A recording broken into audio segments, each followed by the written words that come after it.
आज के स्टोरी बहुत ही खास होने वाले हैं, तो इस स्टोरी को ध्यानपूर्वक जरूर सुने। तो चलो स्टार्ट करते हैं। पति व्यापार में इतना रहा व्यस्त कि परिवार को समय ही नहीं दे पा रहा था। घरवालों ने उस पर काफी दबाव बनाया कि वो अब धन का पीछा छोड़ दे और उनके साथ रहे, लेकिन किसी की बात का असर नहीं हुआ। किसी नगर में एक व्यापारी रहता था। नगर में उसका काम बहुत कम चलता था। कई बार तो ऐसी स्थिति आ जाती कि दिन भर कोई सौदा नहीं बिकता। घर में उसे और पत्नी को भूखे रहने तक की नौबत आ जाती थी। समय गुजरता गया लेकिन उसकी स्थिति नहीं सुधरी। तब उसे किसी मित्र ने सलाह दी कि अपने नगर की बजाय आसपास के नगरों में जाकर व्यापार करो, शायद मुनाफा ज्यादा होगा।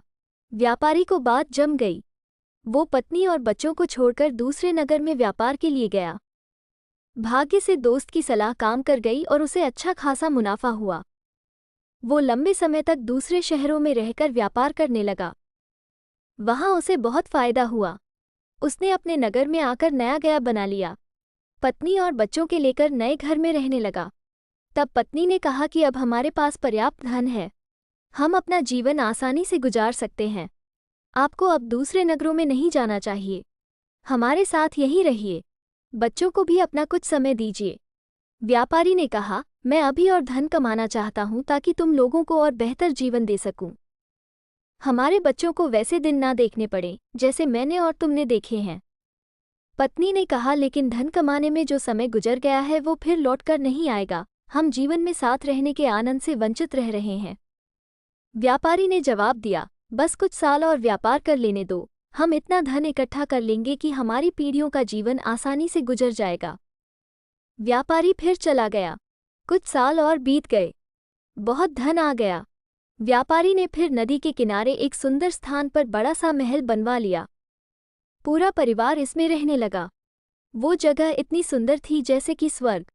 तब व्यापारी की बेटी ने उससे कहा कि पिताजी, हमारा पूरा बचपन बीत गया लेकिन हम आपके साथ रह ही नहीं पाए। अब तक हमारे पास इतना धन भी है कि 5-6 पीढ़ियों तक हमें कोई समस्या नहीं आ सकती। अब आप हमारे साथ रहें। व्यापारी ने कहा, हाँ बेटी, अब मैं भी थकने लगा हूं और कुछ समय तुम लोगों के साथ बिताना चाहता हूं।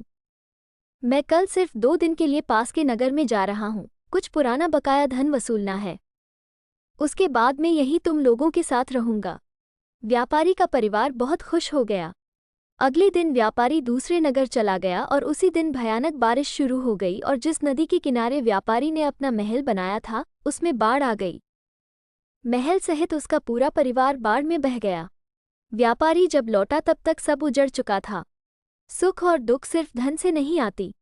धन कमाना जरूरी है लेकिन वक्त से साथ रिश्तों और आपसी प्रेम के लिए अपनों के साथ वक्त बिताना भी जरूरी है, क्योंकि धन तो किसी भी वक्त मेहनत करके कमाया जा सकता है लेकिन जो वक्त गुजर चुका है उसे लौटा नहीं सकते।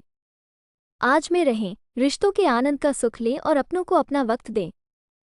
ये स्टोरी आपको कैसा लगा कमेंट में ज़रूर बताना। अगर आपको अच्छा लगा तो मेरे चैनल को लाइक शेयर सब्सक्राइब ज़रूर करें। मिलते हैं नेक्स्ट वीडियो में, तब तक के लिए बाय।